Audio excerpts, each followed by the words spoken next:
Hello to you. It's Thursday, the 26th of May, 2016, and as well as the blooming little grey paw marks on the kitchen this morning, I've managed now to add to that, boys. I've added to that, and a little bit of white tissue all over the place. What happens when I go out for a cup of tea or a meal? I do still. I am. I'm a thief, boys and girls. I am a addicted thief. Or if I go out to a restaurant or a cup of tea or something like that, I have to steal a few of these. Now, come on, don't be sitting there like that, all high and mighty. Oh my God, he steals tissue. I bet you do the same. I bet you steal little things of sugar. Don't? Yes. And you over there with your little individual tomato sauce sachets. Who ever invented those? They're the most annoying things ever. And you have to have about 5 or 6, don't you? You know those tomato sauce sachets? I hate them. There was nothing wrong, like in the 70s and 80s, when you had that old bottle of tomato sauce sitting on that cafe table, with all the encrusted bits of tomato sauce around the top. Nothing wrong with that. Open it, pour it out, easy. None of these sachets. It won't open. I've got some in my mouth now. Oh, it's so annoying. I bet you steal those, don't you? You with your sugar. Yeah, and there's probably a couple of people here who steal cutleries as well. Cutlery from restaurants and places like that. Anyway, I always take a few tissues. The only thing is, I do like to recycle, and I can probably make one of these last a few days. Right? Now, at the moment, as you can see, it's quite good. But after a while of after a couple of days of that, oh no, it's already done it. Look at that. A little hole through. And then after a bit longer, it starts disintegrating. I mean, they can't be that bad for the environment because they disintegrate so easily. The only thing is, it's disintegrated all over my kitchen floor. And in a way, it's worse than that bloody cat litter that Katie the cat... I mean, when I'm not there, she must purposely go in her litter tray and flick little bits of... It must be like a game to her. She must flick little bits of grey stone all over the kitchen floor with her paw, like as some sort of game. Regular viewers will know I've recently changed my cat litter from the cat sand white stones, which were non-clumping, which were ended up all over the kitchen floor, to the Tesco's grey, because it was in Tesco's the other day with my Auntie Brenda, you might have seen last week, to the Tesco's grey clumping. I thought, well, if I get the clumping one, surely it will clump in the cat tray and it won't end up everywhere. Nope, wrong. It's even worse than the white stuff, dear. Little grey stuff. And even, I say it's worse, there seems to be more of them coming out of the litter tray now. Not only that, they're grey and my floor is black. So guess what? You can't see the bloody things. You can't win, dear.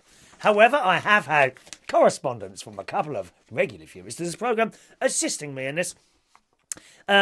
First of all, Jeff says you need a deeper cat tray with higher sides and also get enclosed ones. That should stop them going all over the floor. Thank you, Jeff. Already done it.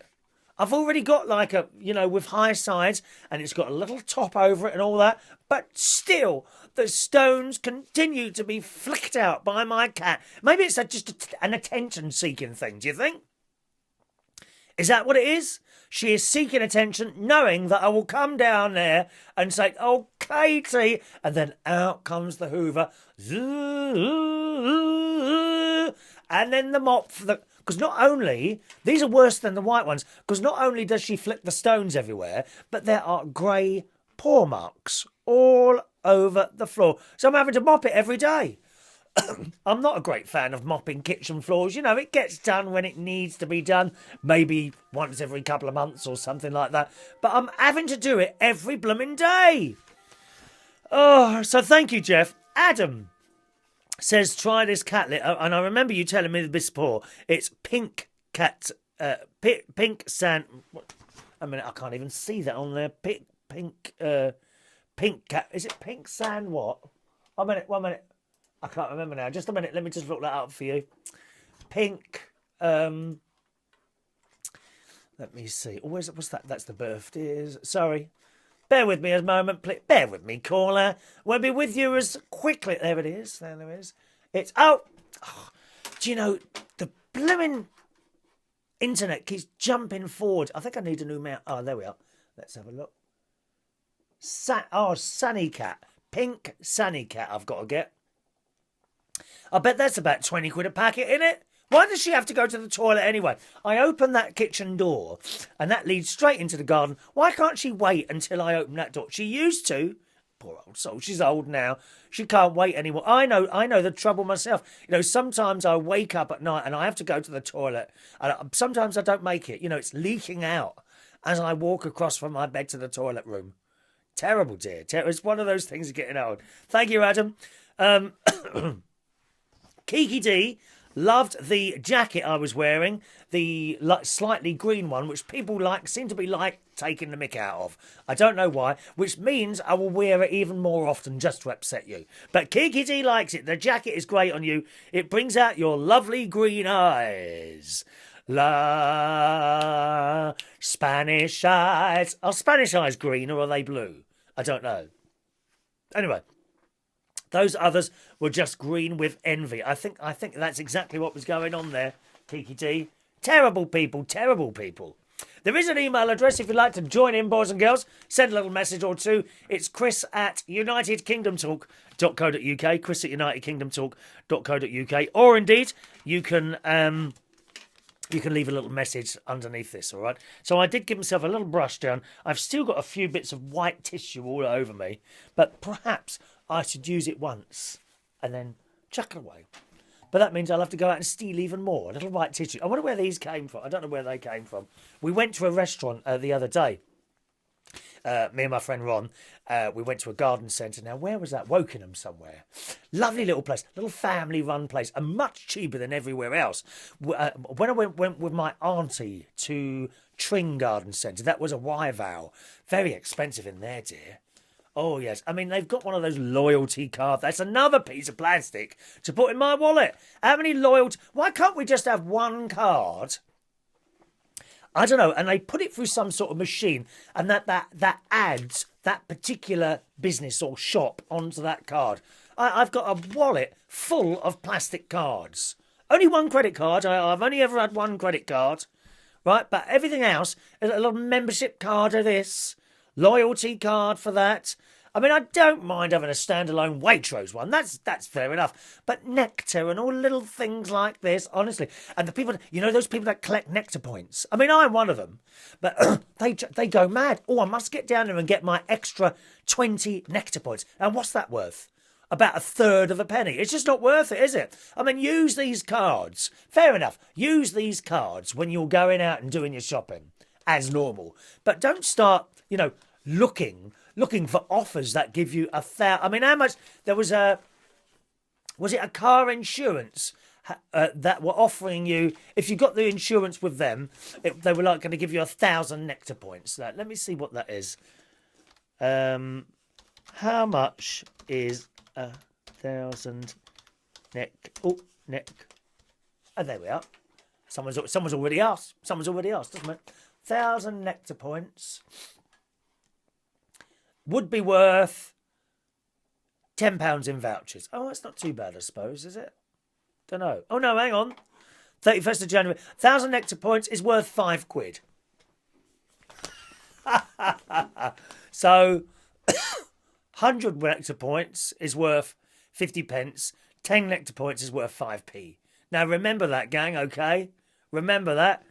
It's just not worth it, travelling around for these extra nectar points. It's like these people. Now, I do keep an eye on fuel prices. Generally, the Sainsbury's petrol station up the road is usually the cheapest around here. If you've got an Asda near you, you'll probably already know they are almost always the cheapest place to get your fuel, Asda. And indeed, if there's an Asda in your area, that tends to bring down the prices of all the other petrol stations around there. But generally, Sainsbury's is the best one. People drive miles to find the cheapest one, you know. Absolutely pointless doing that. unless it's like, I don't know. I mean, I've seen some very big gaps in fuel prices lately. Have you? That, like the Sainsbury's at the road was 107.9 for diesel, and I've seen in the BP garage in London 112 1.12 pence a litre. That's quite a large difference, isn't it? That's like, is that a pound a tank or something like that? So that is quite. So it's worth looking, but I think it's a little bit of a. It's a non-saving thing to sort of go and try and drive 10 miles down the road to save a couple of pence a litre. That's just a waste of time. Wendy has sent me a little message this morning, boys and girls. She says, could you send us some of our sunshine, because we're very overcast here today? No. Sorry, Wendy, we're keeping all the sunshine down to south. There's no sunshine. There's going to be ever again, no more sunshine up where you are. Up to north. No more sunshine. There's a little line going halfway across the country. All the sunshine is going to remain down here for future generations. So, sorry, Wendy. No, I mean, you can ask me some things, Wendy, and I'm often happy to do it for you, but not the sunshine. We're keeping that down here. All right, dear. Some birthdays coming up. Did you see that programme? Oh, lovely to see Ray Reynolds turning up at the quiz night last night. Quiz night every Wednesday that I host. That's at the King's Head Theatre Bar in Islington. And Ray Reynolds and his friend Peter, who does a show on a radio station in Essex on Saturdays. Ba-da-ba-ba, ba-ba-ba-ba-ba. This is Essex FM. Da-da-da-da-da-da-da. With Peter and the travel news. Yes, they turned up and did the quiz last night. We had 9 teams to start with. There were small teams last night, I have to say. And I have to say, they didn't have... In the King's Head Theatre Bar, it is a theatre at the back and a pub at the front. And people go through the pub to get to the theatre. Last night, they only had one show on in the theatre, which I think finished about 8:30, 8:45, after which there were only quiz people in the bar. If there had been no quiz on, I don't think there would have been anyone in there at all. But we had 9 teams to start with, and they were small teams last night, so it looked a little bit quieter than it usually does. But nevertheless, Ray and his friend Peter came along, which was quite nice. They didn't do too well, though, did you, boy? Were you 5th? 5th. I think we were 5th, but it's not the winning, Ray. It's the taking part, dear. It's the taking part, although I think they did quite well on the music round. So thank you for coming along, Ray and Peter. It was wonderful to see you, and I hope you had a nice evening last night, okay? Then I came back last night. I didn't have time for dinner before I left, so I had some lunch before. So I had I had some spaghetti and the arrabbiata. Arrabbiata, that's the spicy tomato sauce stuff. Before I went to bed, I watched a little bit of television last night as well. And the programme I watched before I went to bed was The Last Whites in the East End. And it was a documentary about how the white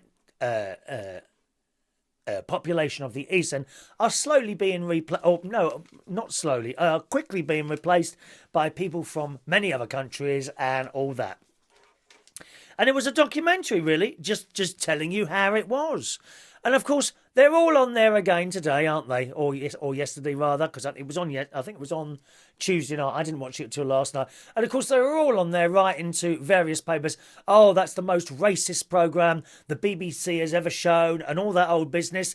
Now, listen, it was a documentary. It was telling you how it is. No one was coming out and saying, what horrible people they are around here now and all that business because they've come from this country and that country and all that. No one was saying that. The white people, a lot of the white people that were interviewed on the programme were just basically saying, how much it's changed and they miss the old ways. No one was saying they hate anyone else or anything like that. So how was it racist? No, once again, they've all jumped on there. Oh, racist. Get a bloody life, honestly. Get a life. There was no racism in that programme last night. There were a lot of concerned people that were upset that, for one thing, their pubs were disappearing, and things like that they'd had around them for years and years. It was mainly the older people who were upset at how stuff had changed so much, and they didn't feel safe and all that. And look at the crime figures. What are the crime figures like that? I don't know. Are they higher? Because judging from some of the people, they are. But it was not a racist programme. They were documenting what had happened in the East End. Can't we talk about that? Oh, I do get sick of them. Sick of racist all the time. No one is taking a mick out of anyone else. And so I don't know if you saw that last night. What did you think? And if you thought it was racist, why? Why did you think it was racist? I'd love to hear from you if you did. Either please send in an email, okay? chris@unitedkingdomtalk.co.uk, or a little message or two underneath the Facebook or indeed YouTube posts there, okay? What else have we got? Oh, we got the birthdays. I've got a couple of bits. These are actually from the Sunday Mail. I've been sitting on this paper. I mean, money, just so unclassy, some things. And this story. Let them eat heiress's chocolate-filled nappy cake. Now, I've seen a similar story to this a couple of years back, where they have these baby what they call baby showers, don't they? I think this is a thing that's come from America. Soho heiress India Rose James. Who's she? I've never heard of her. Who's she?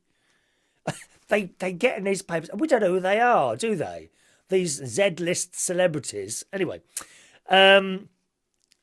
Soho heiress India Rose James, whose 350 million inheritance makes her richer than the Queen, is proof that money can't buy class.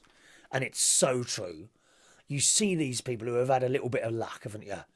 Won the lottery or something like that. And they buy these awful houses. There's a place in Hampstead now, where is it? I think it's known as Millionaires Row. And going up and down there, I don't think there's a single house there that's nice. They are just... They kind of build these. One day I'll go up there and take some photographs for you, and I'll show you on this show. But some of these houses are just horrendous. They would have cost an arm and millions to build these places, and they are awful, no class at all. Anyway, the 23-year-old granddaughter of the late porn baron Paul Raymond gathered with his friends and family for her baby's shower. And look at the cake. Look at the cake. It's made from babies... Well, it's not actually made from babies' nappies. Oh, can you imagine the taste of that, dear? It's bad enough smelling them, dear. But look. It's made in the shape of lots of babies' nappies.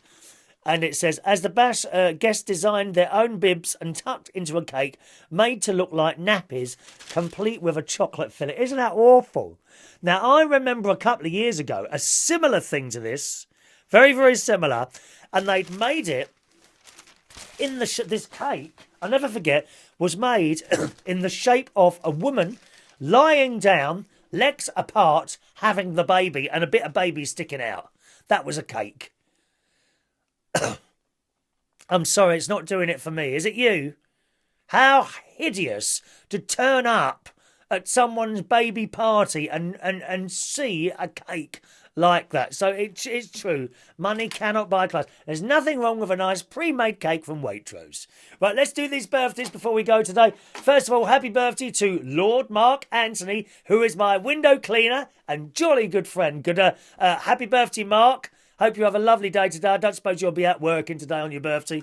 Happy birthday to Ray Davis. Happy birthday, Ray. Khalida Parveen. Now, I know that name. Yes, hello. Happy birthday to you. I recognise you. David James. Happy birthday, David. Tash David's birthday. Nikki Dunn. Jason Nicholson, who I haven't seen for ages and ages. I think you live down in Brighton now, don't you? Happy birthday, Jason. It's been a long time, my friend. And happy birthday today to Jordan James. Happy birthday to you all. Oh, hang on. I've started that too early, haven't I? There we are. Let's start it. Ready? Happy birthday to you. Happy birthday to you. Happy birthday, dear Lord Mark Antony, Ray Davis, Khalida, Parveen, David James, Tash David, Nikki Dunn, Jason Nicholson and Jordan James. Happy birthday to you.